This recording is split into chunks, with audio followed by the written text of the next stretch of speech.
Banjara hills police station limits లో 28వ తారీఖు report అయినటువంటి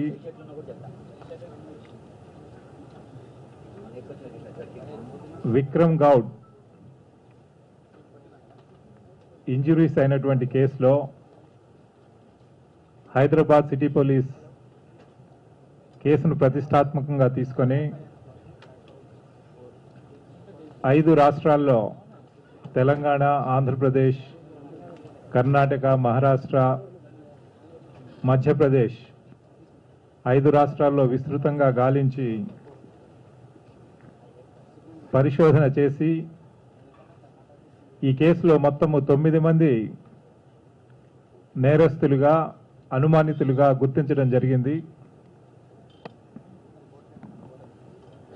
దాంట్లో భాగంగా ఈ 9 మందిలో 6 నేరస్తులు, అంటే ఇంకా విక్రమ్ గౌడ్తో కలుపుకొని 6 నేరస్తులు ఇప్పుడు మన సర్వేలెన్స్లో కానీ కస్టడీలో కానీ ఉన్నారు. వీరందరినీ కూడా అరెస్ట్ చేయడం జరుగుతుంది. అయితే విక్రమ్ గౌడ్ హాస్పిటల్ నుంచి డిశ్చార్జ్ అవ్వగానే అరెస్ట్ చేసి కోర్టు ముందు ప్రొడ్యూస్ చేయడం జరుగుతుంది. అప్పటి వరకు పోలీస్ సర్వేలెన్స్లో ఉంటారు. కేసు డీటెయిల్స్లోకి వెళ్ళినట్లయితే విక్రమ్ గౌడ్ దాదాపుగా 4 months క్రితము in the month of April తనకు తానుగా ఇంజరీ చేసుకుంటే తన కాన్స్టిట్యుయెన్సీ ఏరియాలో ఒక ప్రజలలో సింపతి వస్తుందని, అట్లాగే తనకి విరోధులుగా ఉన్నటువంటి వ్యక్తులు, అట్లాగే తనతో ఫినాన్షియల్గా లావాదేవీలు ఏవైతే ఉన్నాయో ఆ వ్యక్తుల నుండి తనకు సెటిల్మెంట్స్ అవ్వాలి అంటే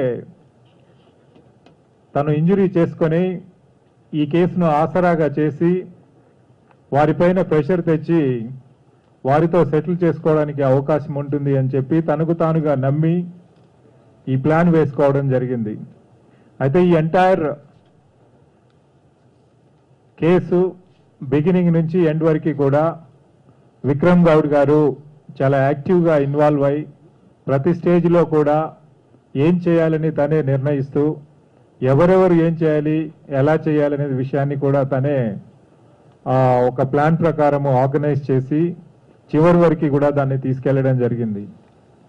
మొట్టమొదటిసారిగా ఈ ఐడియా వచ్చినప్పుడు in the month of April తన దగ్గర ఈ క్లాప్ షాట్ స్టూడియోలో పనిచేస్తున్నటువంటి ప్రసాద్ అనే వ్యక్తి, ఇతను Erraguntla village of Kadapa district నుంచి. అయితే ఆ ప్రసాద్కు చెప్పాడు, ఇలా నాకు ప్లాన్ ఉంది, ఎవరైనా ఎగ్జిక్యూట్ చేస్తారా అన్నప్పుడు, అంటే మొత్తం ప్లాన్ చెప్పకుండా ఎవరైనా పరిచయం ఉన్న వాళ్ళు ఎవరైనా ఉన్నారా అంటే తను గోవిందరెడ్డిని పరిచయం చేయడం జరిగింది. ఈ గోవిందరెడ్డి అనే అతను వేముల మండల్, కడప డిస్ట్రిక్ట్. అయితే గోవిందరెడ్డిని కలిసినప్పుడు నాకు ఒక పని చేసి పెట్టాలి, నేను సినిమాలో మంచి రోల్స్ ఇప్పిస్తాను, అదేవిధంగా తగినటువంటి సహాయం చేస్తాను అని చెప్పి తను ప్లాన్ని మొట్టమొదటిసారిగా గోవిందరెడ్డికి ఇండికేట్ చేయడం జరిగింది. అయితే గోవిందరెడ్డి వెపన్స్ కానీ ఇట్లాంటి కేసులలో కానీ ఎప్పుడు ఇన్వాల్వ్ అవ్వకపోవడంతో సరే తను చూస్తాను అని చెప్పాడు, కానీ కాన్ఫిడెంట్గా తను వెంటనే అంగీకరించలేకపోయాడు. అయితే with in the next 2 days మళ్ళీ విక్రమ్ గౌడ్ గారు గోవిందరెడ్డితో ఫాలో అప్ చేసి నువ్వు ఎట్లయినా చేయగలుగుతావు, ఈ టాస్క్ టేకప్ చేయండి అని చెప్పేసి అతని మీద ప్రెషర్ తెచ్చి అప్పటికప్పుడు అతనికి 5 లక్షల రూపాయలు కూడా దానికి అడ్వాన్స్డ్గా ఇవ్వడం జరిగింది. అయితే ఈ టాస్క్ పూర్తిగా కంప్లీట్ చేస్తే సక్సెస్ఫుల్గా 50 లక్షల డబ్బులు అని చెప్పేసి తను ఇస్తానని చెప్పేసి గోవింద్ రెడ్డికి ఒక ఎష్యూరెన్స్ కూడా బిగినింగ్ లోనే ఇవ్వడం జరిగింది. దాంట్లో భాగంగా ఈ 5 లక్షల రూపాయలు ఇవ్వడం జరిగింది. అయితే గోవింద్ రెడ్డి ఎలాంటి కేసులలో గతంలో లేడు కాబట్టి అయితే తను ఎవరినో కాంటాక్ట్ చేయాలి, ఎలా క్యారీ అవుట్ చేయాలి ఈ టాస్క్ అని చెప్పేసి తను ఆ ప్రయత్నంలో భాగంగా మళ్ళీ నందకుమార్ అనే అతన్ని తను కాంటాక్ట్ చేశాడు. ఈ నందకుమార్ మిగతా gang members, most of the gang members Kadiri అనేటటువంటి టౌన్ నుంచి అనంతపూర్ డిస్టిక్ కి చెందినవారు. అయితే ఈ నందకుమార్ కొంతమంది దగ్గర డ్రైవర్ గా పనిచేస్తూ అప్పుడప్పుడు పులివెందలకు కూడా వెళ్ళడం జరిగేది గతంలో. ఆ సందర్భంగా ఈ నందకుమార్ గోవింద్ రెడ్డికి పరిచయం అయింది. ఆ విధంగా నందకుమార్ తన జ్ఞాపకం వచ్చి, నందకుమారి కొంత క్రిమినల్ బ్యాక్గ్రౌండ్ ఉంది, తను దాదాపుగా 7 కేసెస్ లో తను ఇన్వాల్వ్ అయ్యాడు. మోస్ట్లీ కదిరిలో ఈ ల్యాండ్ గ్రాబింగ్ కానీ, ఎక్స్టార్షన్స్ కానీ, అట్లాగే చౌటుప్పల్లో మాత్రం ఒక చైన్ స్నాచింగ్ కేసు కూడా అతని మీద ఉందన్నట్లు. అయితే ఇతనికి క్రిమినల్ బ్యాక్గ్రౌండ్ ఉంది కాబట్టి ఎలాగైనా చేయగలుగుతాడు అని చెప్పేసి గోవింద్ రెడ్డి నమ్మి ఈ నందకుమార్ని కాంటాక్ట్ చేస్తే, సరే అతను నందకుమార్ రెడీగా అగ్రీ చేశాడు, చేద్దాం మనం ఈ టాస్క్ మనం చేయగలుగుతాం. గోవింద్ రెడ్డికి అంత నమ్మకం లేకపోయినా నందకుమార్ ఒక ఎష్యూరెన్స్ ఇచ్చి చేస్తామని చెప్పేసి చేద్దామని వాళ్ళు డిసైడ్ చేసుకోవడం జరిగింది. ఆ సందర్భంగా తనకిచ్చినటువంటి ఈ 5 లక్షలలో 3.5 lakhs వెంటనే గోవింద్ రెడ్డి ఈ నందకుమార్కి తను ఇవ్వడం జరిగింది. ఈ 3.5 lakhs వెపన్ తీసుకురావడానికి కానీ, మిగతా యాక్టివిటీస్ ఆర్గనైజ్ చేయడానికి ఇది ఉపయోగించాలి అని చెప్పి అప్పుడు చెప్పడం జరిగింది. అయితే నందకుమార్ స్వతహాగా గతంలో ఎప్పుడు కూడా ఫైర్ ఆర్మ్స్ హ్యాండిల్ చేయలేదు. తనకు కూడా ఫైర్ ఆర్మ్స్ ఎక్కడ దొరుకుతాయనే విషయం తెలియదు కాబట్టి హీ ఇంటర్న్ కాంటాక్టెడ్ అక్కడే కదిరిలో ఉన్నటువంటి తనకు తెలిసినటువంటి షేక్ అహ్మద్ అనే అతను, అట్లాగే బాబు జాన్ అనే అతను ఒకతను, వీళ్ళిద్దరు కూడా కార్పెంటర్స్, వృత్తిపరంగా కార్పెంటరీ చేస్తూ ఉంటారు. ఆ విధంగా పరిచయం ఉన్న వాళ్ళు కాబట్టి వాళ్ళని కాంటాక్ట్ చేశాడు. చేసినప్పుడు షేక్ అహ్మద్, బాబు జాన్ వీళ్ళిద్దరు కూడా సరే ఈ టాస్క్ టేకప్ చేద్దామని చెప్పేసి వాళ్ళు ముందుకు వచ్చారు. అయితే ఈ షేక్ అహ్మద్ ఈ కదిరిలో ఉన్నప్పుడు తనకి అక్కడ ఈ చికెన్ షాప్, ఖదీర్ అనే ఒకతను చికెన్ షాప్ రన్ చేస్తాడు. ఖదీర్కి రయీస్ అనేటటువంటి ఒక వ్యక్తి ఇండోర్లో ఉంటాడు. అతను కూడా చికెన్ సంబంధించినటువంటి వ్యాపారం చేస్తుంటాడు. ఈ సందర్భంగా వాళ్లకు పరిచయాలు అయ్యాయి. అప్పుడప్పుడు తను కదిరి కూడా ఈ రయీస్ అనే అతను వచ్చిపోతుంటాడట. 2 ఏళ్ల క్రితం నుంచి కూడా ఈ పరిచయాలు ఉన్నవి. 2 ఏళ్ల క్రితం ఫస్ట్ టైం వచ్చాడు, ఆ తర్వాత అప్పుడప్పుడు వచ్చిపోతున్నాడు. మాటల సందర్భంలో ఒకసారి ఈ రయీస్ అనే అతను ఖదీర్తో చెప్పడం జరిగింది, నీకెప్పుడైనా తుపాకీ కావాలంటే చెప్పు, నేను అక్కడ ఇండోర్లో ఇప్పిస్తాను అని చెప్పేసి మెన్షన్ చేసిన విషయాన్ని తను గుర్తు తెచ్చుకొని ఈ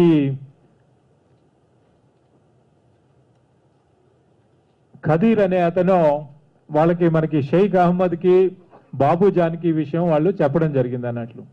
అయితే వెంటనే మన షేక్ అహ్మద్ ఈ రయీస్తో కాంటాక్ట్ చేసి ఈ విషయం ఇట్లా ఉంది, మరి మాకు వెపన్ కావాలి, ముందుగా వెపన్ కావాలని అడిగాడు. అయితే వెపన్ ఇస్తాము అని చెప్పి అతనికి ప్రామిస్ చేయడం జరిగింది. మీరు ఇక్కడికి ఇండోర్ రండి, డెఫినెట్గా వెపన్ ఇస్తా అంటే వీళ్ళు ఆ టైంలో అది జూన్ మాసం కావడం వల్ల తర్వాత రంజాన్ మహినా నడుస్తుంది కాబట్టి ఆ టైంలో వెళ్ళకూడదని చెప్పేసి వీళ్ళిద్దరు కూడా నిశ్చయించుకొని 1 నెల పాటు ఈ ప్రోగ్రామ్ని వాళ్ళు పోస్ట్పోన్ చేసుకోవడం జరిగింది. మళ్ళీ ఈ రంజాన్ ఫెస్టివల్ అయిన తర్వాత ఈ ప్రోగ్రామ్ రెన్యూ చేసుకొని ఆన్ 6th జూలై రయీస్తో మాట్లాడిన తర్వాత ఈ షేక్ అహ్మద్, బాబు జాన్, దాని తర్వాత వీరితో పాటుగా వెంకటరమణ ఎలియాస్ చిన్న అనే అతను కూడా కదిరికి చెందినవాడు. వీళ్ళు ముగ్గురు కలిసి హైదరాబాద్కు వచ్చి హైదరాబాద్ నుండి ఇండిగో ఫ్లైట్లో వయా ముంబై ఇండోర్కు వెళ్ళారు. కనెక్టింగ్ ఫ్లైట్స్ తీసుకొని ఇండిగోలో ముంబైకి వెళ్ళి ముంబై టు మళ్ళీ ఇండోర్ వెళ్ళి అదే ఫ్లైట్లో ఇక్కడికి అదే రోజు అంటే 7th రోజు 6th వెళ్ళారు, 7th వచ్చారు. అక్కడికి వెళ్ళిన తర్వాత వాళ్ళు 30,000 రూపాయలు రైస్ పే చేశారు. అక్కడ వెపన్ అతను వెంటనే వాళ్ళకి along with the ammunition deliver చేయడం జరిగింది. అయితే వీళ్ళు మళ్ళీ ఫ్లైట్లో రావాలనుకున్నారు కాబట్టి వాళ్ళు ముందుగా వెళ్ళేటప్పుడే ఈ వెంకటరమణ అనేవాడిని తీసుకెళ్లారు. వెపన్ వచ్చేటప్పుడు బస్సులో తీసుకురావాలి, అది వెంకటరమణ తీసుకొస్తాడని. వీళ్ళిద్దరు మాత్రము షేక్ అహ్మద్ అండ్ బాబుజానీ మాత్రము ఫ్లైట్లోనే రిటర్న్ వచ్చే విధంగా వాళ్ళు అరేంజ్మెంట్స్ చేసుకున్నారు. అయితే తను ఒక్కడే అవుతాడు, మళ్ళీ ఈ వెపన్ మధ్యలో ఎక్కడైనా సీజ్ కానీ ఏమైనా అవుతుందేమో అని చెప్పేసి అతనికి తోడుగా ఈ రయీస్ వాళ్ళ యొక్క రిలేషన్ అయినటువంటి జావేద్ని కూడా వెంట ఇచ్చి పంపించడం జరిగింది అన్నట్లు. సో వాళ్ళిద్దరు వెంకటరమణ చిన్న అనేవాళ్ళు 7th అక్కడి నుంచి బయలుదేరి బస్సులో ఇక్కడ 8th బాలానగర్కి డైరెక్ట్గా బస్సులో బాలానగర్ రీచ్ అయ్యారు. ఇతను ఈ వెంకటరమణ ఎలియాస్ చిన్న బస్సులో వస్తున్నప్పుడు కంటిన్యూస్గా ఫోన్లో మన షేక్ అహ్మద్ అతను టచ్లో ఉండి అతని movement time to time track చేసి బాలానగర్ రాగానే బాలానగర్ బస్ స్టాండ్ దగ్గరికి వెళ్ళి అతన్ని రిసీవ్ చేసుకొని ఈ వెపను ఎమ్యునిషన్ని ఫిజికల్గా హ్యాండ్ ఓవర్ చేసుకున్నారు. అయితే సైమల్టేనియస్గా వీళ్ళు హైదరాబాద్ చేరుతున్న విషయాన్ని విక్రమ్ గౌడ్ గారికి కూడా టైం టు టైము చెప్పడం ద్వారా విక్రమ్ గౌడ్ బాలానగర్కి ఆ బస్ వచ్చే టైంకి తను కూడా అక్కడికి చేరుకున్నాడు. సో ముందుగా చిన్న దగ్గర నుంచి వెపను షేక్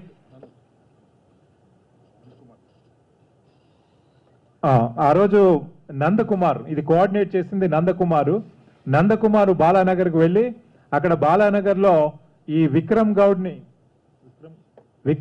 కూడా అక్కడికి రమ్మంటే బాలానగర్లో అక్కడికి వచ్చాడు. దాని తర్వాత వెపన్ విక్రమ్ గౌడ్కి హ్యాండ్ ఓవర్ చేస్తే తను ఆ వెపన్ తీసుకెళ్లి ఇంట్లో భద్రపరచడం జరిగింది. అంటే అది 8వ తారీఖు జూలై నుంచి నేరం జరిగేంత వరకు కూడా ఆ వెపన్ విక్రమ్ గౌడ్ ఇంట్లో దాయబడి ఉందన్నట్లు, అలాంగ్ విత్ ద ఎమ్యునిషన్. అయితే ఈ వెపన్ ఎప్పుడైతే వచ్చిందో 8th ఆ రోజు నుంచి విక్రమ్ గౌడ్ ఈ టాస్క్ ఎప్పుడైనా అతి తొందరగా కంప్లీట్ చేయాలంటే యాంగ్జైటీలో ఉన్నాడు. ఎందుకంటే ఇది వాళ్ళ కుటుంబ సభ్యుల్ని అంటే వైఫ్ని వాళ్ళని కూడా ఎగ్జామిన్ చేసినప్పుడు తను చెప్పినటువంటి వర్షన్ ప్రకారం గత 3 నెలలుగా ఈ విక్రమ్ గౌడ్ చాలా రెస్ట్లెస్గా ఉంటున్నాడు, రాత్రిళ్ళు నిద్ర కూడా పోవడం లేదు, వెరీ ఆడ్ టైమింగ్స్లో లేచి బయటికి వెళ్తున్నాడు వస్తున్నాడు అని చెప్పి చెప్పడం జరిగింది. అయితే ఈ రెస్ట్లెస్గా ఉన్నటువంటి ప్రాసెస్లో మళ్ళీ విక్రమ్ గౌడ్ వీళ్ళని ఇటు గోవింద్ రెడ్డి, నందకుమారు, ఈ షేక్ అహ్మద్, బాబుజాన్ వీళ్ళందరికీ కూడా ఫోన్లు చేయడం, దాని తర్వాత వాళ్ళని టాస్క్ తొందరగా కంప్లీట్ చేయడానికి ముందుకు రావాలి అని చెప్పేసి వాళ్ళని ఇన్సిస్ట్ చేస్తూ వచ్చాడు. అయితే ఈ నందకుమార్ మెయిన్గా క్రిమినల్ బ్యాక్గ్రౌండ్ నందకుమార్కి ఉంది కాబట్టి విక్రమ్ కూడా ఈ నందకుమారే చేయగలుగుతాడు ఈ టాస్క్ అనేటువంటి ఒక నమ్మకంతో తను ముందుకు వెళ్తున్నాడు అన్నట్లు. అయితే వెంటనే చేద్దామని ప్రెజరైజ్ చేస్తే ఈ నందకుమార్ చెప్పాడు, మా ఫాదర్ ఇన్లాకి బాగాలేదు, పుట్టపర్తి హాస్పిటల్లో అక్కడ సాయిబాబా హాస్పిటల్లో అక్కడ అడ్మిట్ అయ్యాడు ఈ హార్ట్ ఆపరేషన్ కొరకు, నేను ఒకసారి చూసి వస్తానంటే అప్పుడు విక్రమ్ గౌడ్ తన వెహికల్ వోక్స్ వ్యాగన్ వెహికల్, తన డ్రైవరు, అదేవిధంగా ఒక 1.5 lakhs రూపీస్ కూడా అతని ట్రీట్మెంట్ కొరకు అతనికి ఇచ్చి హైదరాబాద్ నుంచి పుట్టపర్తికి వెళ్ళడానికి సహకరించడం జరిగింది. అయితే నందకుమార్ ఆ vehicle along with the cash అక్కడికి వెళ్ళిపోయి అక్కడే పుట్టపర్తిలో ఉండి వాపసు రాకపోతే మళ్ళీ తను రెస్ట్లెస్ అయిపోయి మళ్ళీ ఎట్లాగైనా అతన్ని వాపస్ తెప్పించాలని చెప్పి మధ్యలో చాలా ఫోన్లు చేయడం, మెసేజెస్ కూడా చాలా అబ్యూజివ్ మెసేజెస్, నీకు చేత కాదా, నువ్వు గాజులు వేసుకున్నావా, ఇట్లాంటి మెసేజెస్ కూడా పంపించి అతను వెంటనే రమ్మని చెప్పేసి అడిగినప్పుడు అతను రాకపోతే ఇతను మళ్ళీ ఇక్కడ నుండి బయలుదేరి పుట్టపర్తికి వెళ్ళడం జరిగింది. విక్రమ్ గౌడ్ పుట్టపర్తికి వెళ్ళి అక్కడ మళ్ళీ నందకుమార్ని కలిసి అతనితో డిస్కషన్ చేసి ఎట్లాగైనా ఇది టాస్క్ కంప్లీట్ చేయాలని చెప్పి అతను కన్విన్స్ చేసి తన వోక్స్ వ్యాగన్ వెహికల్ మాత్రం డ్రైవర్తో పాటుగా తను వెనక్కి తీసుకొని వచ్చాడు. ఆ తర్వాత అతను పెట్టినటువంటి ప్రెషర్ వల్ల నందకుమారు ఇక్కడికి మళ్ళీ హైదరాబాద్ రావడం జరిగింది. అయితే హైదరాబాద్లో 21st రోజు 21st ఆఫ్ దిస్ మంత్ అంటే జూలై ఈ నందకుమారు, చిన్న, బాబుజాను, షేక్ అహ్మద్ వీళ్ళంతా కలిసి హైదరాబాద్ వచ్చి విక్రమ్ని వాళ్ళ ఇంట్లో కలిశారు. ఆ రోజు ఇంట్లో కలిశారు. కలిసినప్పుడు వాళ్ళ డ్రాయింగ్ రూమ్లో ఎక్కడైతే ఇన్సిడెంట్ జరిగిందో అక్కడే కూర్చొని వాళ్ళు ప్లాన్ వేయడం జరిగింది. దీన్ని ఎలా ప్లాన్ ఎగ్జిక్యూట్ చేయాలనేది. ఆ ప్లాన్ అంతా కూడా విక్రమ్ గౌడ్కి చెప్పినట్లుగా ఫైర్ ఒక్కరే చేయాలి, 2 భుజాల మీద చేయాలి, మేజర్ ఇంజరీస్ కాకుండా మనకి మజిల్లో నుంచి వెళ్ళేటట్లుగా చేయాలి. ఆ తర్వాత 3rd ఇంజరీ కూడా ఈ కడుపు పక్క నుండి వెళ్ళిపోయేటట్లుగా గ్రేజింగ్ ఇంజరీ అయ్యేటట్లుగా చేయాలి అని చెప్పేసి 3 రౌండ్స్ ఫైర్ చేయాలి, అది తప్పనిసరిగా చేయాలి అని చెప్పేసి ఆ రోజు నిర్ణయించుకోవడం జరిగింది. అయితే ఆ డిస్కషన్లో మరి ఎవరైనా ఇది చేసే ప్రాసెస్లో ఇటు వాళ్ళ వైఫ్ కానీ ఇటు వాచ్మెన్ కానీ ఎవరైనా పరిగెత్తుకొస్తే ఏం చేయాలనేది కూడా వీళ్ళు అడగడం జరిగింది. ఎందుకంటే వీళ్ళెవరు కూడా గతంలో ఫైరింగ్ చేసినటువంటి అనుభవం వీళ్ళకి లేదు, వెపన్ హ్యాండిల్ చేసినటువంటి అనుభవం లేదు. కాబట్టి వాళ్ళు డిఫరెంట్ క్వశ్చన్స్ చెప్పినప్పుడు అడిగినప్పుడు తను చెప్పాడు వాళ్ళ వైఫ్ కిందకు వస్తే ఒకవేళ ఆ టైంలో బెదిరించడానికి అవసరమైతే ఒక రౌండ్ ఫైర్ చేయమని చెప్పాడు అన్నట్లు, లేదా వాచ్మెన్ వస్తే కూడా వాళ్ళని బెదిరించడానికి ఒక రౌండ్ ఫైర్ చేయండి. అందుకొరకు వెపన్లో 5 రౌండ్స్ దాంట్లో లోడ్ చేసుకుని పెట్టుకోమని చెప్పేసి డిసైడ్ చేయడం జరిగింది. అయితే ఒకతను ఫైర్ చేస్తున్నప్పుడు రెండో అతను మోటార్ బైక్ పైన కూర్చొని రెడీగా ఇంజిన్ ఆన్ చేసి రెడీ టు మూవ్ ఉండాలి. సో దాట్ ఇది వాస్తవికానికి దగ్గరగా కనిపించాలి, రియలిస్టిక్గా. కాబట్టి ఇది వీళ్ళు ఫైర్ చేయడం, పరిగెత్తడం, స్టార్ట్ అయినటువంటి మోటార్ బైక్ మీద అతను కూర్చోవాలి, వెంటనే వెళ్ళిపోవాలి. కాబట్టి దీనికి మోటార్ బైక్ అనేది అవసరము అని చెప్పేసి ఆ రోజు వాళ్ళు నిర్ణయించుకోవడం జరిగింది. ఆ తర్వాత వాళ్ళు 23వ తారీఖు ఇది అంతా కూడా ప్లాన్ చేసుకున్న తర్వాత వాళ్ళు వాపసు వెళ్ళి అక్కడి నుంచి వీళ్ళు ఒక మోటార్ బైక్ ఎలా తీసుకురావాలని చెప్పేసి ప్లాన్ చేశారు. ఈ మోటార్ బైక్ గోవిందరెడ్డి అక్కడ ఒక 30,000 పెట్టి ఒక మోటార్ బైక్ కొని ఆ మోటార్ బైక్ని షేక్ అహ్మద్ అనే అతను అక్కడి నుంచి ఇక్కడి వరకు కూడా ఫుల్ ట్యాంక్ దాంట్లో పెట్రోల్ నింపుకొని ఇక్కడి వరకు కూడా హైదరాబాద్ వరకు డ్రైవ్ చేసుకుంటూ వచ్చాడు అన్నట్లు. అయితే హైదరాబాద్ వచ్చిన తర్వాత ఈ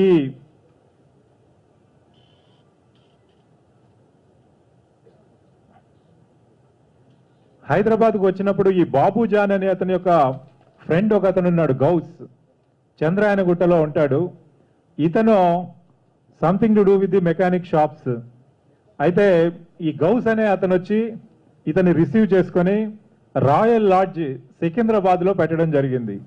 ఈ రాయల్ లాడ్జ్ సికింద్రాబాద్లో వీళ్ళిద్దరు కలిసి ఆ రోజు అక్కడ షేక్ అహ్మద్, దాని తర్వాత గౌస్ అనేవాళ్ళు అక్కడ ఉన్నారు. అయితే ఈ 25th రోజు షేక్ అహ్మద్, గౌస్ కలిసి ఈ మోటార్ బైక్ని చంద్రాయనగుట్టకు తీసుకెళ్లి అక్కడ ఇంజను, చాసిస్ నంబర్ 2 కూడా ఎరేస్ చేశారు. ఎందుకంటే ఇది ఒక డ్రామా లాగా ఎనాక్ట్ చేస్తున్నప్పుడు ఈ బైక్ దొరికినప్పుడు మళ్ళీ ఈ బైక్ ఎవరిది ఆరిజిన్ అనేది తెలియకుండా ఉండాలి. కాబట్టి chassis number, engine number erase చేయడానికి ఈ బైక్ని వాళ్ళు చంద్రాయనగుట్టకు తీసుకెళ్లారు. దాంట్లో గౌస్ పాత్ర ఉంది.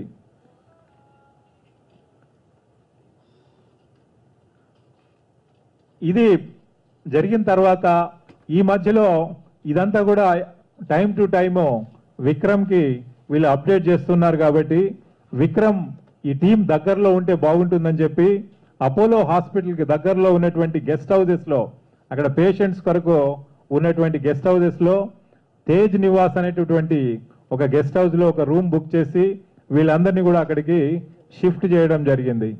అయితే అక్కడ మనం రిజిస్టర్ చూసినట్లయితే విక్రమ్ గౌడే దాన్ని ఆ రూమ్ని హైర్ చేసినట్లుగా కూడా మనకి సాక్ష్యాధారాలు లభించాయి. అయితే ఈ రోజు 25th రోజు వీళ్ళందరినీ కూడా ఈ గెస్ట్ హౌస్కి షిఫ్ట్ చేసి 26th ఎర్లీ అవర్స్లో ఈ రిహార్సల్, ఇది యాక్చువల్గా ఆ రోజే ప్రోగ్రామ్ కంప్లీట్ చేయాల్సి ఉండే. ఎందుకంటే మనం వైఫ్తో ఆ రోజు ఇన్సిడెంట్ జరగగానే ఎగ్జామిన్ చేసినప్పుడు గత 3 రోజులుగా ఈ దర్గాకి వెళ్ళే ప్రోగ్రాం ఉంది అని చెప్తూ వస్తున్నాడు. దాని తర్వాత ఈ రోజు నన్ను 2:30కి ఆ టైంలో లేపి తయారవ్వమంటే తను స్నానం చేసి మీ కిందకి వెళ్ళిన ప్రాసెస్లో ఈ ఇన్సిడెంట్ జరిగిందని చెప్పి తను చెప్పడం, అలాగే కంప్లైంట్ ఇవ్వడం కూడా జరిగింది. అయితే దాన్ని మనము ఈ వైఫ్ స్టేట్మెంట్ మనం రీకన్స్ట్రక్ట్ చేసినట్లయితే తను చెప్పిన దాని ప్రకారం ఇది 26th ఎర్లీ అవర్స్లో వీళ్ళ ప్లాన్. ఆ రోజు అందరూ కూడా ఈ ఇన్సిడెంట్ ఎగ్జిక్యూషన్ కంప్లీట్ చేయాల్సి ఉండే. అయితే ఆ రోజు వాళ్ళు 3:30 hours నందా, గౌస్, తర్వాత బాబుజాన్ వీళ్ళు ముగ్గురు కూడా విక్రమ్ గౌడ్ ఇంటికి వెళ్ళారు. కానీ ఈ బైక్ మాత్రం తీసుకురావాల్సిన అతను ఎవరైతే ఉన్నారో షేక్ అహ్మద్, వాడు బైక్ టైంకి తీసుకొని రాలేదు 3:30కి. అది మనం ఇన్ రిట్రాస్పెక్ట్ వీళ్ళని ఎందుకు తీసుకురాలేదు ఆ రోజు అని అడిగినప్పుడు వాళ్ళు చెప్పేది ఏంటంటే, మాకంత కాన్ఫిడెంట్గా లేకుండే మేము చేయగలుగుతామో లేదని మేము ఎప్పుడు కూడా ఫైర్ ఓపెన్ చేయలేదు కాబట్టి ఆ సంశయంతో దాన్ని ఎట్లయినా మిస్ చేయాలి అని చెప్పేసి బైక్ తీసుకురాకుండా అక్కడే బయట ఎక్కడో ఉండిపోయాడు అన్నట్లు. అప్పుడు మళ్ళీ 7 o'clockకి అయితే వీళ్ళు ఎట్లాగూ 3:30కి వచ్చి చాలాసేపు వెయిట్ చేసి అక్కడ టీ తాగి ఆ ఎర్లీ అవర్స్లో అప్పటికి ఇతను ఎప్పటికీ రాకపోతే సరే దాన్ని టైంని సద్వినియోగం చేసుకుందామని చెప్పి విక్రమ్ ఈ టీం అందరినీ కూడా తన కారులో కూర్చోబెట్టుకొని చిల్కూర్ బాలాజీ టెంపుల్ దగ్గర తనకు ఒక ప్లాట్ ఉంది. అది తనకి ఈ ఫిల్మ్ ఇండస్ట్రీకి అంటే క్లాప్ షాట్ స్టూడియోకు సంబంధించినటువంటి ప్లాటు, వాళ్ళ యొక్క యాక్టివిటీస్ అవన్నీ కూడా ఎక్స్ప్లెయిన్ చేద్దామని చెప్పేసి ఆ టెంపుల్ దగ్గర ఉన్నటువంటి ప్లాట్కి తీసుకెళ్ళి మళ్ళీ మార్నింగ్ కల్లా వాళ్ళని తీసుకొని వచ్చాడు అన్నట్లు. అయితే 7 o'clockకి ఈ నందా కాల్ చేశాడు ఈ షేక్ అహ్మద్కి, ఏమైంది మోటార్ బైక్ రాలేదు తీసుకొని రమ్మంటే దాన్ని దాదాపుగా 10:30కి ఇతను వెహికల్ పట్టుకొని మోటార్ బైక్ని తీసుకొని ఈ విక్రమ్ ఇంటికి డైరెక్ట్గా వచ్చారు. విక్రమ్ గౌడ్ ఇంటికి. విక్రమ్ గౌడ్ ఇంటికి వచ్చినప్పుడు ఆ మోటార్ బైక్ లోపలికి తీసుకురావడం, అక్కడ పెట్టడం, అక్కడ ఉన్నటువంటి వాచ్మెన్ చూశాడు వాళ్ళు తీసుకొచ్చి పెట్టేది. వెహికల్ లోపల పెట్టిన తర్వాత అక్కడ ఉన్నటువంటి దాని యొక్క మోటార్ బైక్ యొక్క నంబర్ ప్లేట్ను కూడా వాళ్ళు చేంజ్ చేయడం జరిగింది. అయితే ఈ విషయాన్ని కూడా అక్కడ ఉన్నటువంటి వాచ్మెన్ ధృవీకరించడం జరిగింది. ఈ నంబర్ ప్లేట్ చేంజ్ చేసి అదేవిధంగా అప్పటికే చాసిస్ నంబరు, ఇంజిన్ నంబర్ కూడా వాళ్ళు టోటల్గా ఎరేజ్ చేశారు కాబట్టి they thought it would be safe to operate with this vehicle. అయితే ఇంకా లేటర్ ఇన్ ద డే మళ్ళీ వాళ్ళు మళ్ళీ గెస్ట్ హౌస్కి అందరూ వెళ్ళిపోయారు. వెళ్ళిపోయిన తర్వాత ఈ గ్రూప్లో గోవింద్ రెడ్డి జాయిన్ అవ్వలేదు. ఈ 26th మార్నింగ్ తను కూడా ప్రాబబ్లీ అవాయిడ్ చేయడానికి బయట ఉన్నట్లుగా కనిపిస్తుంది. అయితే మళ్ళీ ఫోన్ చేస్తే ఈవినింగ్ కల్లా గోవింద్ రెడ్డి అతను కూడా కద్రి మన పులివెందుల నుంచి బయలుదేరి మనకి ఇక్కడ అపోలో హాస్పిటల్ దగ్గర ఉన్నటువంటి గెస్ట్ హౌస్కి రావడం జరిగింది. వీళ్ళందరూ మధ్యాహ్నం గెస్ట్ హౌస్లో డిస్కస్ చేసుకొని ఒక అభిప్రాయానికి వచ్చారు, ఇది మన వల్ల అయ్యేది కాదు, మనం చేయలేము అని చెప్పేసి ఇతనికి చెప్పకుండానే వీళ్ళంతా కూడా మళ్ళీ కదిరికి వెళ్ళిపోయారు అన్నట్లు. కదిరికి వెళ్ళిపోయినప్పుడు అందరూ వెళ్ళిపోకుండా ఈ షేక్ అహ్మద్ అనేవాడు మాత్రం అక్కడ ఉండిపోయాడు. దాని తర్వాత ఈ బాబుజాన్ అనే అతనేమో వాళ్ళ ఇన్లాస్ మనకి సనత్ నగర్ ఏరియాలో ఉంటారు కాబట్టి తను అక్కడ వాళ్ళ ఇన్లాస్ ఇంటికి వెళ్ళిపోయారు. మిగతా వాళ్ళందరూ కూడా వాపస్ వెళ్ళిపోయినప్పుడు గోవింద్ రెడ్డి, నందా, దాని తర్వాత చిన్న వీళ్ళంతా కూడా వెంకటరమణ ఎలియాస్ చిన్న వీళ్ళంతా కదిరికి వెళ్ళిపోయారు. అయితే ఈ షేక్ అహ్మద్ ఇక్కడ ఉన్నవాడు ఒక ప్లాన్ వేశాడు, మనకు ఆ రయీజ్ నేను కాంటాక్ట్ చేస్తే అతనే వచ్చి చేస్తే బాగుంటుంది కదా అని చెప్పేసి రయీజ్ని కాంటాక్ట్ చేస్తే రయీజ్ ఒప్పుకున్నాడు రావడానికి. అతను వెంటనే రయీజ్ ఆ రోజు 27th అక్కడి నుంచి బయలుదేరి 26th అండ్ 27th నైట్ బయలుదేరి 27th ఎర్లీ మార్నింగ్ 11:45కి మనకి ఇక్కడ బస్సులో దిగాడు. ఇమ్లీబన్ బస్ స్టాండ్లో దిగాడు అన్నట్లు. ఇమ్లీబన్ బస్ స్టాండ్లో దిగగానే షేక్ అహ్మద్ వెళ్ళి అతను పికప్ చేసుకొని వచ్చి హోటల్ సన్మాన్ మన గోకుల్ థియేటర్ పక్కన ఎర్రగడ్డలో ఉన్నటువంటి హోటల్లో అతనికి రూమ్ తీసుకొని అక్కడ ఇవ్వడం జరిగింది. అక్కడ బుకింగ్స్ కూడా వెరిఫై చేశాం, అక్కడ కూడా ఈ ఎవిడెన్స్ ఇదంతా కూడా దానికి టాలీ అవుతుంది. అయితే ఈ రయీజ్ వస్తున్న విషయం తెలిసిన తర్వాత ఇక్కడ అతను ఎప్పుడైతే రీచ్ అయ్యాడో ఇతను నందకుమార్తో టచ్లో ఉన్నాడు షేక్ అహ్మద్. అయితే రయీజ్ వస్తున్నాడని చెప్తే అతను నమ్మలేదు. కాకపోతే ఇతను వచ్చాడు, ఇమ్లీబన్ బస్ స్టేషన్లో రిసీవ్ చేసుకున్నాను అని కన్ఫర్మ్ చేసిన తర్వాత అప్పుడు నందకుమార్ ఈ started from Kadri once again. అతను అప్పటికప్పుడు రావాలి కాబట్టి అతను ఒక స్కార్పియో వెహికల్ని, ప్రైవేట్ వెహికల్ని హైర్ చేసుకొని along with the driver Hyderabad వచ్చారు. నందకుమార్ వచ్చేవరకు ఆ రోజు రాత్రి 27th నైట్ దాదాపుగా 10:30 అయింది. రాత్రి 10:30 గంటలకు వచ్చి అతను ఇక్కడ ఈ స్కార్పియో వెహికల్ కదిరి నుంచి ఎప్పుడైతే రీచ్ అయ్యాడో అపోలో హాస్పిటల్ గెస్ట్ హౌస్కి వచ్చాడు అన్నట్లు. ఆ గెస్ట్ హౌస్కి తను డైరెక్ట్గా రావడం, అట్లాగే షేక్ అహ్మద్ రయీజ్ వీళ్ళు హోటల్ సన్మాన్లో ఉన్నారు కాబట్టి వాళ్ళని సైమల్టేనియస్గా ఇక్కడ అపోలో హాస్పిటల్ దగ్గర ఉన్నటువంటి గెస్ట్ హౌస్కి వాళ్ళని కూడా రమ్మంటే ఇతను రీచ్ అయ్యే టైంకి వాళ్ళు కూడా ఇక్కడికి వచ్చారు. వీళ్ళు వచ్చిన తర్వాత వీళ్ళు ఒక ఫ్యూ మినిట్స్లోనే విక్రమ్ గౌడ్ అక్కడికి రీచ్ అయ్యాడు.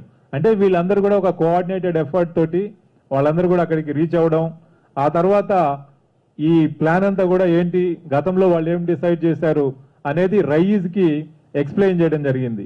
ఈ డిస్కషన్ మనకి ఇక్కడ గెస్ట్ హౌస్లో జరిగినప్పుడు ఆ టైంలో ఇటు నందకుమార్ ఉన్నాడు, షేక్ అహ్మద్ ఉన్నాడు, దాని తర్వాత రయీజ్ ఉన్నాడు. వీళ్ళు ముగ్గురే ఉన్నారు. మిగతా వాళ్ళందరూ కూడా వాళ్ళ రెస్పెక్టివ్ ప్లేసెస్లో ఉండిపోయారు. ఆ నైట్ ఆపరేషన్ జరిగినప్పుడు మాత్రం వీళ్ళు ఉన్నారు.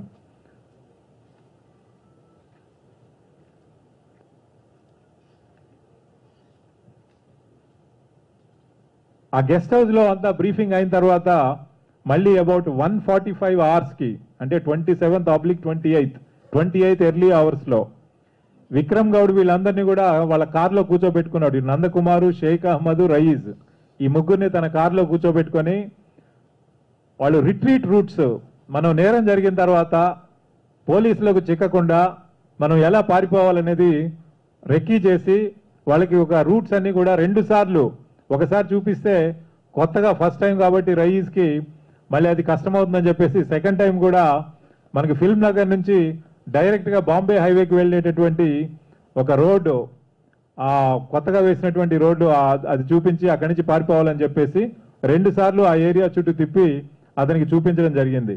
అదే టైంలో ఈ రయీజ్కి, షేక్ అహ్మద్కి, తర్వాత నందాకి ఈ వెపన్ ఎక్కడ పారేయాలనేది కూడా అతను చెప్పడం జరిగింది.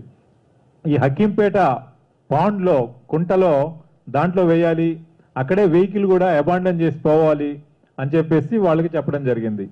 ఈ ప్లాన్లో భాగంగా వీళ్ళంతా కూడా మెంటల్గా ప్రిపేర్ అయ్యారు. దాని తర్వాత 156 అవర్స్కి ఇదే కార్లో వీళ్ళని తీసుకొని తను వాళ్ళ ఆఫీస్ దగ్గరికి వెళ్ళాడు. ఫిలిం నగర్ ఏరియాలో ఉన్నటువంటి ఆఫీస్ దగ్గరికి వెళ్ళి ఒక ఫ్యూ మినిట్స్ వాళ్ళ పార్ట్నర్ని లేపి, నిద్రపోతున్న అతన్ని ఆ చాంద్తో మాట్లాడి, రేపు నాకు కొంత మార్నింగ్ పని ఉంది, రేపు మార్నింగ్ నేను రావడం లేట్ అవుతుంది అని చెప్పేసి అతనికి చెప్పి మళ్ళీ అక్కడి నుంచి బయలుదేరి వాళ్ళు ఇంటికి వెళ్ళిపోయారు. 2:30కి ఇల్లు చేరుకున్నారు. ఈ 2:30కి ఇల్లు చేరుకున్నప్పుడు అక్కడ వాచ్మెన్ వాళ్ళంతా కూడా గేట్ దగ్గర ఉంటారు కాబట్టి వాళ్ళకి కనిపించకుండా ఉండాలని చెప్పి ఈ కార్లో ఉన్నటువంటి నందా, షేక్ అహ్మద్, ఈ రయీజ్ ఖాన్ని కొద్దిగా ముందుగానే, కొద్ది దూరంగా ముందుగానే వాళ్ళని దించి తను కారులో వెళ్ళి అక్కడ గేట్ దగ్గర వాచ్మెన్కి చెప్పి, గేట్ మూసేయొద్దు, మా ఫ్రెండ్స్ వస్తారు, గేట్ మాత్రం ఓపెన్ చేసి పెట్టి ఉంచండి అని చెప్పి తన కారు లోపల తీసుకెళ్లి కారు పార్క్ చేసి ఇంట్లోకి వెళ్తాడు. అయితే ఎప్పుడైతే వాచ్మెన్ తన క్వార్టర్లోకి వెళ్ళిపోయి సెటిల్ అయ్యాడో వెంటనే వీళ్ళని ఫ్యూ మినిట్స్లో లోపలికి పిలుస్తాడు. పిలిచి వాళ్ళందరినీ కూడా అక్కడ ఆ నేరం జరిగినటువంటి ఆ సోఫా సెట్స్ మీద వాళ్ళని కూర్చోబెడతాడు. కూర్చోబెట్టినప్పుడు లోపల నందకుమారు, తర్వాత షేక్ అహ్మద్, రయీజ్ ఖాన్ ఎవరైతే వీళ్ళు ఉన్నారో వాళ్ళతో అప్పటికప్పుడు డిస్కస్ చేసి తను పైకి వెళ్ళి ఒక వెపను, తర్వాత క్యాష్ తీసుకొని వచ్చాడు. వెపన్ అలాంగ్ విత్ ఎమ్యునిషన్ తీసుకొచ్చి వెపన్లో 5 రౌండ్స్ కూడా దాంట్లో లోడ్ చేసి ఈ రయీజ్ ఖాన్కి ఇవ్వడం జరిగింది. తర్వాత 4 lakhs నందకుమార్కి ఇచ్చాడు ఈ ఎంటైర్ టాస్క్ ఎగ్జిక్యూట్ చేస్తున్నందుకు. అట్లాగే 2 lakhs ఈచ్ వీళ్ళకి షేక్ అహ్మద్కి, రయీజ్ ఖాన్కి వాళ్ళకి ఇవ్వడం జరిగింది. ఆ తర్వాత వాళ్ళకి చెప్పాడు, నాకు కరెక్ట్గా చేయండి, నేను చచ్చిపోతే మిగతా డబ్బులు మీకు రావు, మొత్తం 50 lakhs స్కీమ్ కాబట్టి మొత్తం డబ్బులు రావాలి అంటే జాగ్రత్తగా చేయాలి, నన్ను ఫిజికల్ హార్మ్ జరిగేటట్లుగా చేయొద్దు అని చెప్పేసి వాళ్ళకి చెప్పడం జరిగింది. ఆ తర్వాత తను పైకి వెళ్ళి వాళ్ళ వైఫ్, ఆ తర్వాత వైఫ్ని లేపి తను ఇట్లా దర్గా దగ్గరికి వెళ్ళాలి, అన్నదానం చేసేది ఉంది అని చెప్పేసి ఆమెను లేపి తను కూడా స్నానం చేసి, ఆమె స్నానం చేసే ప్రాసెస్లో తయారయ్యి బయటికి వచ్చే లోపల తను క్రిందకి రావడం, క్రిందకు రాగానే ముందుగా అనుకున్న ప్లాన్ ప్రకారం నందకుమార్ వెళ్ళి ఫిల్మ్ నగర్ జూబ్లీ హిల్స్ రోడ్లో వస్తున్నటువంటి రోడ్లో, మెయిన్ రోడ్లో తన కారు ముందుగానే అక్కడ పార్క్ చేసుకున్నాడు. ఎందుకంటే తన కారులో వచ్చాడు అని చెప్తే ఈ మిగతా ఇద్దరు ఎస్కేప్ అయ్యేటప్పుడు వాళ్ళు తన కారులో ఎక్కితే మళ్ళీ తనకు ప్రాబ్లం వస్తుందని చెప్పి వాళ్ళకు ఒక అబద్ధం చెప్పాడు. నేను ఒక ప్రైవేట్ వెహికల్లో వచ్చేసాను, ఆ వెహికల్ వెళ్ళిపోయింది, ఇప్పుడు నేను కూడా నాకు వెహికల్ ఏం లేదు అని చెప్పాడు. కాకపోతే తన వెహికల్ మాత్రం అక్కడ భారతీయ విద్యాభవన్ దగ్గరలో తను పార్క్ చేసుకొని పెట్టుకున్నాడు అన్నట్లు. తర్వాత వీళ్ళిద్దరిలో ఒకళ్ళు రయీస్ ఖాన్ లోపల ఉన్నాడు వెపన్ పట్టుకొని. షేక్ అహ్మద్ మాత్రము మోటార్ బైక్ ముందుగా డిసైడ్ చేసుకున్న ప్రకారం మోటార్ బైక్ తీసుకొని గేట్ బయట పెట్టి దాని ఇంజన్ ఆన్ చేసి హెల్మెట్ కూడా పెట్టుకొని, హెల్మెట్ కూడా తను ఇచ్చాడు అన్నట్లు విక్రమ్. ఆ హెల్మెట్ పెట్టుకొని ఆ మోటార్ బైక్ మీద రెడీ టు మూవ్ పొజిషన్లో వెయిట్ చేస్తూ ఉన్నాడు.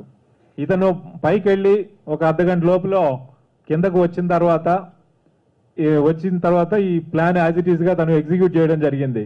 అయితే ఎగ్జిక్యూట్ చేసే ప్రాసెస్లో తను ఫస్ట్ షాట్ వాళ్ళు అనుకున్న ప్రకారము ఇది చెయ్యి లేపి ఈ భుజం మీద ఫైర్ చేస్తే పైన గ్రేజింగ్తో వెళ్ళాలి. సో అది కరెక్ట్గానే వెళ్ళింది. కానీ సెకండ్ హ్యాండ్ మనకు లేపాల్సి వచ్చినప్పుడు అతను ఫస్ట్ హ్యాండ్ ఇంజురీ అయినప్పుడు తనలో ఒక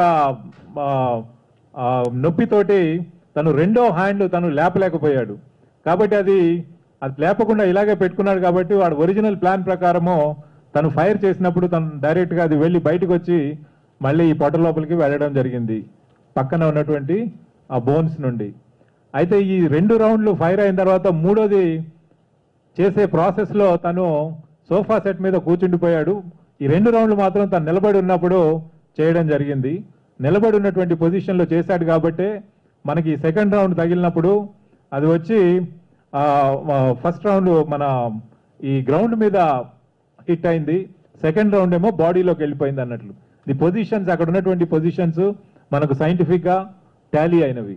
ఆ తర్వాత థర్డ్ రౌండ్ అది ఫైర్ చేయాలనుకున్నప్పుడు అది వెపన్ స్టక్ అయింది. ఈరోజు మనకి ఈ వెపన్ చూస్తే దాంట్లో అది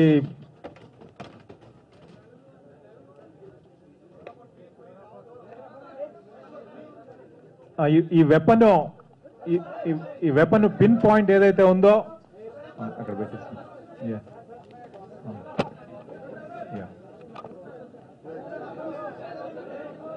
ఫైరింగ్ పిన్ ఏదైతే ఉందో ఆ పిన్ అది కాక్ పొజిషన్లోనే ఉంది. కాక్ పొజిషన్లోనే ఉంది కాబట్టి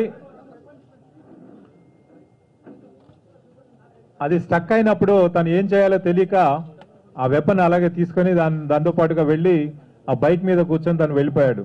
అయితే వాళ్ళకు విక్రమ్ గౌడ్ చేసినటువంటి ప్లాన్ ప్రకారము పర్ఫెక్ట్గా బైక్ మీద కూర్చొని వెంటనే ఆ ప్రీ డిసైడెడ్ రూట్లో వెళ్ళి అక్కడ హకీంపేట కుంట దగ్గరకు వెళ్ళి అక్కడ కుంట దగ్గర నియర్ ది వాటర్ బాడీ వెళ్ళి ఈ వెపన్ని దాంట్లో విసిరేసి ఆ తర్వాత అక్కడ వెహికల్ని కూడా వాళ్ళు డ్రాప్ చేసేసి అక్కడి నుంచి నడుచుకుంటూ ఇద్దరు కూడా డిఫరెంట్ డైరెక్షన్స్లో వెళ్ళిపోయారు. అయితే ఈ నందకుమార్ ముందుగానే తను నడుచుకుంటూ వెళ్ళిపోయాడు కాబట్టి హాఫ్ అన్ అవర్ టైం ఉంది. తన ఇంట్లో పైకి వెళ్ళి స్నానం చేసి వచ్చే లోపలనే ఆ టైంలో నందకుమార్ నడుచుకుంటూ వెళ్ళి తన కార్ దగ్గరికి వెళ్ళి కార్ దగ్గర కూర్చొని అక్కడి నుంచి తను ఇండిపెండెంట్గా తను రిట్రీట్ అయ్యి కదిరికి వెళ్ళిపోవడం జరిగింది. అయితే ఈ ఎంటైర్ ప్రాసెస్లో మనం ఇన్వెస్టిగేట్ చేస్తున్నప్పుడు దీంట్లో తెలిసింది ఏంటంటే ఈ 50 లక్షలకి తను కుదుర్చుకున్నది, తర్వాత ఎప్పటికప్పుడు వాళ్ళకి డబ్బులు ఇవ్వడం, వాళ్ళని మోటివేట్ చేయడం, వాళ్ళకి విల్లింగ్గా లేనప్పుడు కూడా వాళ్ళని కోయర్స్ చేసి ఎట్లాగైనా ఇది ఎగ్జిక్యూట్ చేయాలనేటువంటి ఒక తపనతోటి ఈ ఎంటైర్ ఎఫర్ట్ చేయడం జరిగింది. అయితే ఈ కేసు ఇన్వెస్టిగేషన్లో భాగంగా మనకు ముందుగా ఈ ఫైరింగ్ జరిగినటువంటి ప్రదేశాన్ని మనం పరిశీలించడం, సైంటిఫిక్గా క్లూస్ అన్ని కూడా కలెక్ట్ చేయడం, అక్కడ బాడీ మీద ఈ ఫోరెన్సిక్ సైంటిఫిక్ ఎవిడెన్స్ ఏదైతే మనం కలెక్ట్ చేసామో ఫైర్ ఆర్మ్ ఇంజురీస్లో అవన్నీ కూడా ఈరోజు నిందితులు చెప్తున్న దాని ప్రకారంగా టోటల్గా ఐడెంటికల్గా టాలీ అవుతున్నది. ఆ తర్వాత ఎక్కడ కూడా కాంట్రడిక్షన్స్ లేవు.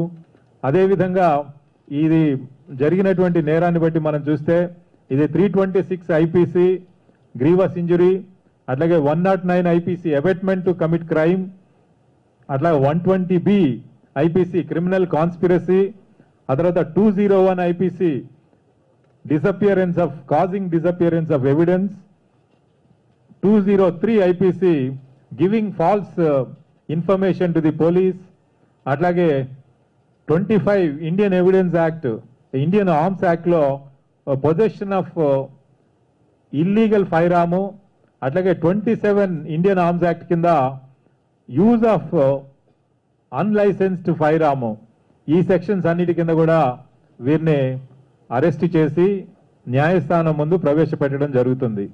అయితే మనీ ట్రాన్సాక్షన్స్ మనం చూసినట్లయితే ఫస్ట్లో గోవిందరెడ్డికి 5 లక్షలు ఇవ్వడం జరిగింది. 5 లక్షల్లో ఇతను 1.5 lakhs వీళ్ళు ఈ షేక్ అహ్మద్ బాబుజాన్, దీంట్లో 5 lakhsలో 3.5 lakhs నందకుమార్కి ఇచ్చారు. ఈ Nandakumar intern gave 1.9 lakhs Sheikh Ahmed Babujan చిన్నాకి వాళ్ళు ఇండోర్కు వెళ్ళినప్పుడు ఇవ్వడం జరిగింది. అయితే వెపన్కు మాత్రం కేవలం 30,000 అక్కడ వాళ్ళు పే చేయడం జరిగింది.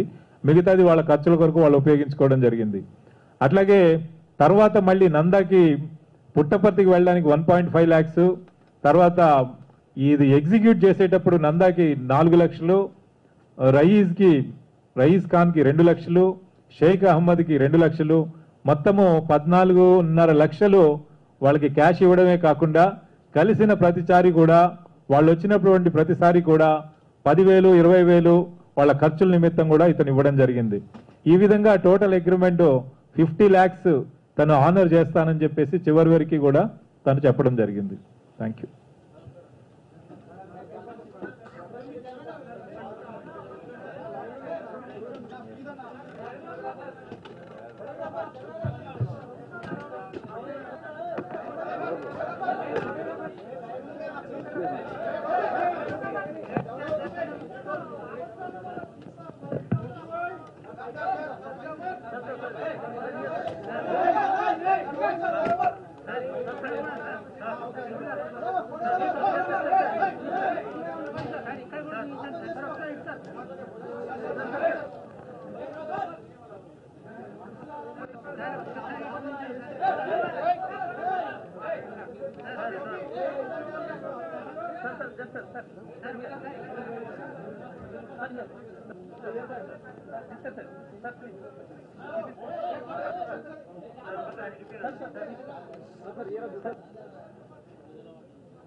అయితే వెపన్ రయీస్ ఖాన్ని మనం ఇండోర్ నుంచి తీసుకొచ్చిన తర్వాత అతను ఫిజికల్గా ఎక్కడ వేశాడని చెప్పేసి అతను నీళ్ళల్లో అతని సహాయం తీసుకొని మనం వెతికినప్పుడు ఒక మ్యాగ్నెట్ను వాడడం జరిగింది.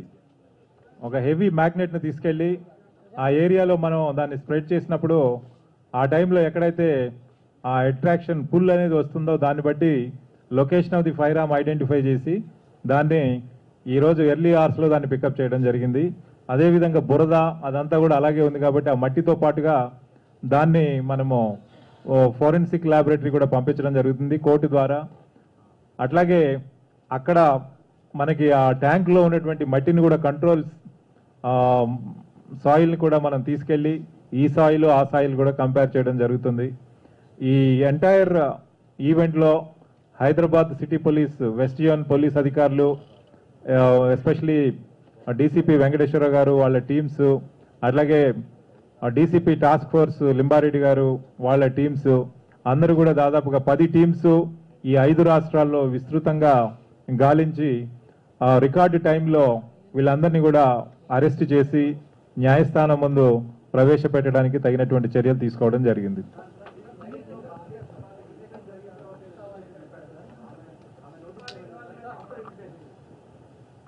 అది మనం ఇప్పటివరకు కలెక్ట్ చేసినటువంటి ఎవిడెన్స్ ప్రకారము భార్య షిఫాలీకి ఎక్కడ కూడా ఈ విషయం తెలీదు. జరిగిన తర్వాత కూడా తను ఏదైతే ప్లాన్ వేశాడో, బయటి ప్రపంచానికి ఏదైతే తెలియాలనుకున్నాడో, మోటార్ బైక్ పైన ఇద్దరు వచ్చారు, ఫైర్ చేశారు, ఒకతను హెల్మెట్ పెట్టుకొని ఉన్నాడు, ఆ మోటార్ బైక్ పైన పారిపోయారు, కాల్పులు జరిపి అని చెప్పి తను ఏదైతే చెప్పాలనుకున్నాడో ఆ విషయం మాత్రం తనకు చెప్పాడే తప్ప తను ఇది ప్లాన్ చేశానో, తనకు తెలుసు వీళ్ళ గురించి, ముందు నుంచి పరిచయం ఉన్నవాళ్ళు లేదా గతంలో వీళ్ళందరూ కూడా మన ఇంటికి వచ్చారు అనేటువంటి విషయాన్ని వాళ్ళ కుటుంబ సభ్యులు ఎవరికి కూడా ముందుగా చెప్పలేదు.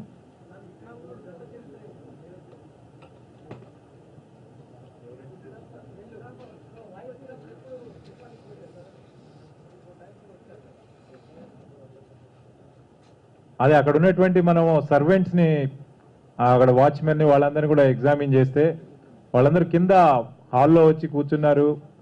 వచ్చిన ప్రతిసారి కూడా టీ తాగినట్లు వాళ్ళు చెప్తున్నారు, కానీ వాళ్ళు అక్కడ వైఫ్ వచ్చి కలిసినట్టుగా ఎక్కడ కూడా మనకి ఎవిడెన్స్ ఇంతవరకు రాలేదు.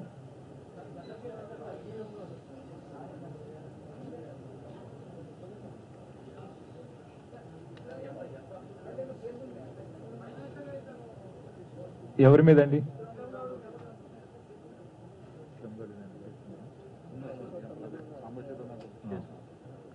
ఆ మియాపూర్ పోలీస్ స్టేషన్లో ఒక కిడ్నాపింగ్ కేసు తన పైన ఉంది అని చెప్పి తెలుస్తున్నది.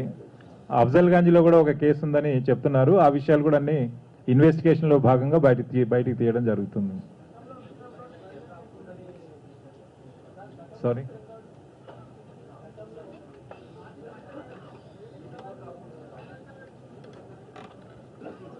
అంటే తనకి మెయిన్ మోటివ్ తను చూసినట్లయితే తను ఆలోచించిన దాని ప్రకారం తనకు తానుగా ఊహించుకొని దీని కాన్సిక్వెన్సెస్ ఏముంటాయి, దీని యొక్క బెనిఫిట్స్ ఏముంటాయి అని తను ఆలోచించినప్పుడు, ముఖ్యంగా తన కాన్స్టిట్యుయెన్సీలో తను 2019లో కంటెస్ట్ చేయబోతున్నాను కాబట్టి ప్రజల నుండి తన మీద సింపతి అనేది వస్తే తను తప్పనిసరిగా గెలుస్తాను అని చెప్పేసి ఒక ప్రగాఢ నమ్మకంతో ఇతను ప్లాన్ చేయడం జరిగింది.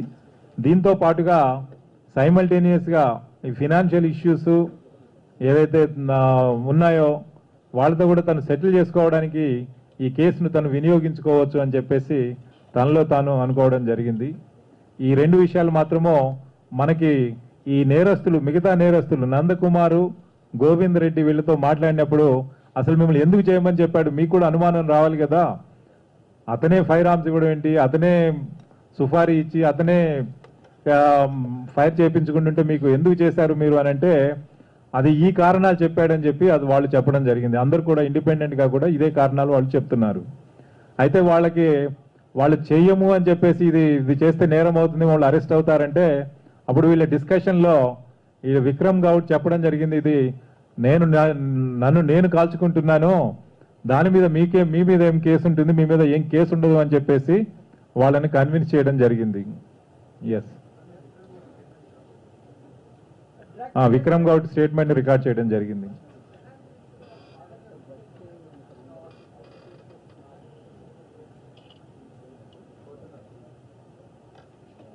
అట్లాంటి సమాచారం మనకేం రాలేదండి.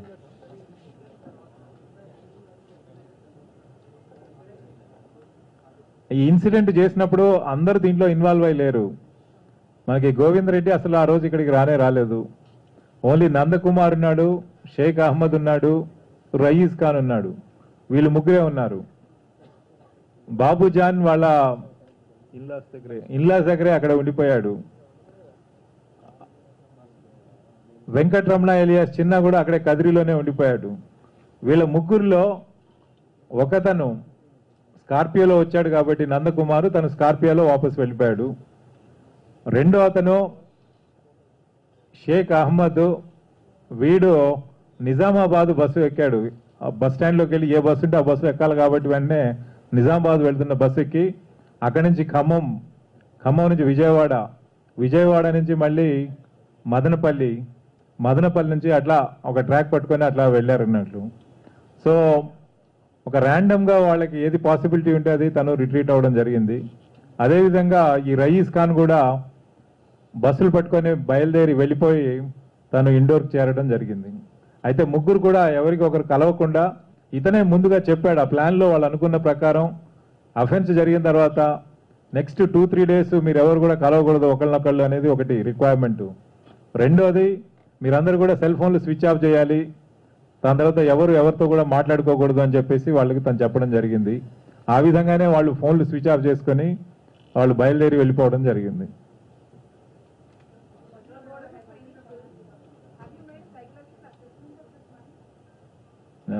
Not yet because he is still in the hospital, so we will have to go through a process. It may take some time.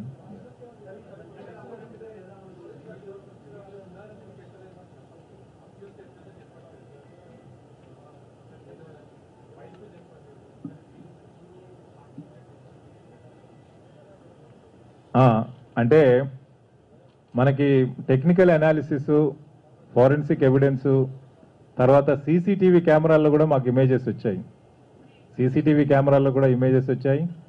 దాని తర్వాత టెక్నికల్ ఎవిడెన్స్ ప్రకారం కూడా ఆ రోజు ఏరియాలో ఎవరెవరున్నారు, లాస్ట్ 4 months ఇతను ఎవరితో తిరిగాడు, ఎక్కడెక్కడున్నాడు, ఎవరెవరితో మాట్లాడాడు అనేది కూడా క్లియర్గా మనకి ఒక ఎవరు చేసుంటారు అనేది మనం ఒక అవగాహనకు రావడానికి, ఆ రోజు వైఫ్ చెప్పిన దాని ప్రకారం ఇది 3 రోజుల ముందే జరగాల్సి ఉండే, దర్గాకు వెళ్లాల్సింది గత 2-3 రోజుల నుంచి పోస్ట్పోన్ అవుతూ వస్తుందని చెప్పినప్పుడు మన కరెక్ట్గా 26th రోజు ఈ నందకుమార్ అండ్ పార్టీ లొకేషన్ వీళ్ళ ఇంటి దగ్గర చుట్టుపక్కల ఉండడం అనేది అది మాకు ఒక 100% కన్ఫర్మేషన్కి ఇచ్చింది. నేరం జరిగినప్పుడు ఉన్నారు, దాని తర్వాత 2 రోజుల ముందు కూడా అక్కడ ఉన్నారు. ఈ వైఫ్ స్టేట్మెంట్ తోటి అది టాలీ అయింది. చాలా వరకు వైఫ్ తనకు తెలిసిన విషయాన్ని తన భర్త ఇది ఎలా జరిగింది, తను ఐ విట్నెస్ కాదు కాబట్టి, యాక్చువల్గా I witness only Vikram Goud కాబట్టి తను చెప్పిన విధంగా ఆ రోజు కంప్లైంట్ ఇచ్చింది. తర్వాత తను ఇచ్చినటువంటి వాంగ్మూలంలో కూడా మేము వెరిఫై చేస్తే తను చెప్పిన అటువంటి మాటలన్నీ కూడా దానికి టాలీ అయ్యాయి. వాస్తవంగా మొత్తం కంప్లీట్గా టాలీ అయింది అన్నట్లు. తనకి ఏం సమాచారం లేదు ఇది చేసుకుంటాడనే విషయం, తర్వాత తను చేపించాడనే విషయం లేదు. కాకపోతే ఎవరో వచ్చి కొట్టిపోయారని మాత్రం తన భర్త చెప్పింది కాబట్టి అదే విషయాన్ని తను కంప్లైంట్ రూపంలో ఇవ్వడం జరిగింది.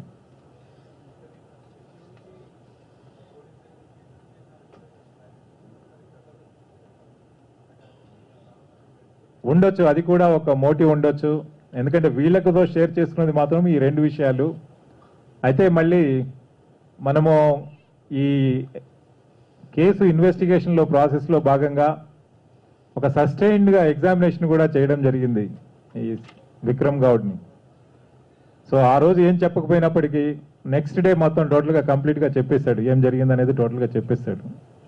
కాకపోతే మనకి ఈ వీళ్ళందరూ కూడా దొరికిన తర్వాత మనం వెరిఫై చేసుకొని బోత్ టెక్నికల్గా ఫోరెన్సిక్ ఎవిడెన్స్ ప్రకారం, తర్వాత వాళ్ళు ఇచ్చేటటువంటి వాంగ్మూలం ప్రకారం ఎక్కడ కాంట్రడిక్షన్స్ ఉండకూడదు అని చెప్పేసి వీళ్ళందరూ కూడా దొరికేంత వరకు కూడా మనము ఈ కేసుని మనం మీడియా ముందుకు తీసుకురావడం, హోల్డ్ చేయడం జరిగింది.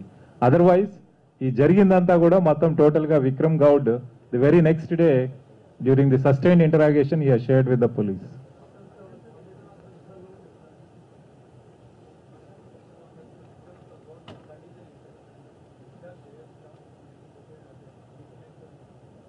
అంటే అది హాస్పిటల్ అథారిటీస్ డిసైడ్ చేస్తారు. ఇది ఇప్పుడు ప్రస్తుతానికి పోలీస్ అబ్జర్వేషన్లో ఉన్నట్టు తను ఎప్పుడు డిశ్చార్జ్ అయితే అప్పుడే వెంటనే దాన్ని అరెస్ట్ చేయడం జరుగుతుంది.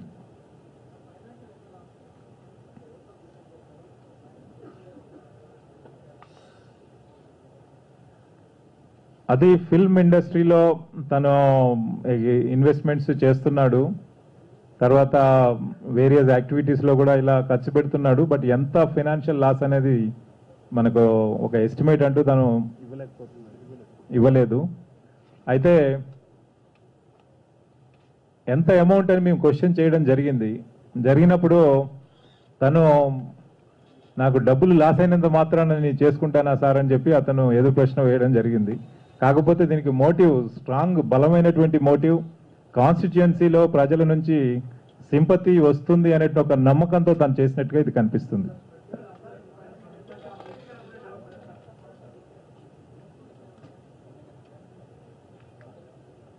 ఆ రోజు ఇన్సిడెంట్ జరిగిన తర్వాత వీళ్ళని ఇమీడియట్ గా ఇతన్ని ఇంజూర్డ్ని వైఫ్ అలాంగ్ విత్ డ్రైవర్స్, అక్కడున్న డ్రైవర్ వాళ్ళని అసిస్టెన్స్ తీసుకొని హాస్పిటల్కి షిఫ్ట్ చేసినప్పుడు ఇంట్లో ఉన్నటువంటి వాచ్మెన్ అది తోడవడానికి ప్రయత్నం చేశాడు, కానీ అతను కంప్లీట్గా దాన్ని ఎవిడెన్స్ని రిమూవ్ చేయడానికి ప్రయత్నం చేయలేదు. ఎట్లాగంటే అక్కడ అంతా బండల మీద రక్తం పడింది కాబట్టి తూడ్చాడు, బట్ ఆ తూడ్చినట్టు గుడ్డ మళ్ళీ అక్కడే పెట్టుంచాడు అన్నట్లు.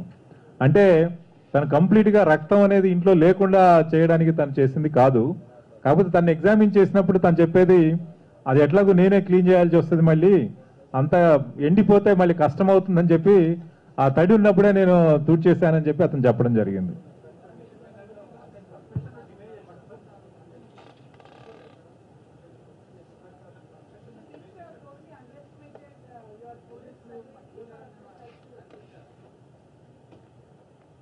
అంటే ఇది ప్లానింగ్ లో చూసినట్లయితే మనం ఎంతో మందిని ఓపెన్ గా ఇన్వాల్వ్ చేశాడు. ఒకరు ఇద్దరు చేసినటువంటి ఆపరేషన్ కాదు, as many as 9 people are in the whole gamut of operations. So అందరిని కూడా కూర్చోబెట్టుకునే ఓపెన్గా మాట్లాడేవాడు. కాబట్టి మరి ఇది మనము you can draw your own conclusions how he he's gone about planning this and executing it.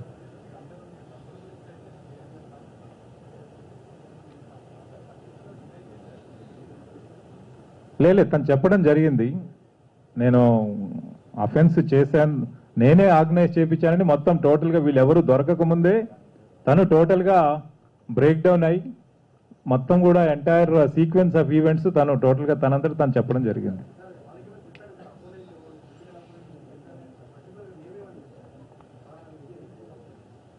అంటే కాన్స్టిట్యుయెన్సీలో తనకు పొలిటికల్ అపోనెంట్స్ ఉంటారనేది సహజం కదా, ఏ పార్టీ వారికైనా ఉంటారు. బట్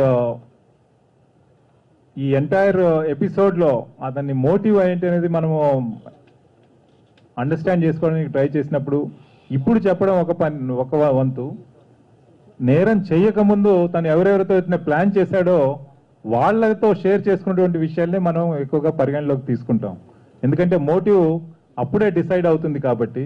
వాళ్ళకు చెప్పిన దాని ప్రకారం అయితే కాన్స్టిట్యుయెన్సీలో తనకి పరపతి పెరగాలి, తను ఫేమస్ అవ్వాలి, ప్రజలందరిలో కూడా ఒక మంచి సింపతి రావాలి, అదేవిధంగా ఈ ఫినాన్షియల్గా ఏదైతే ఇష్యూస్ ఉన్నాయో వాళ్ళతోటి ఈ కేసును వినియోగించుకొని అవి సెటిల్ చేసుకోవాలి. These are the 2 strong motives he has shared with them. Thank you. అది ఫర్దర్ ఇన్వెస్టిగేషన్లో తెలుస్తుందండి. Thank you.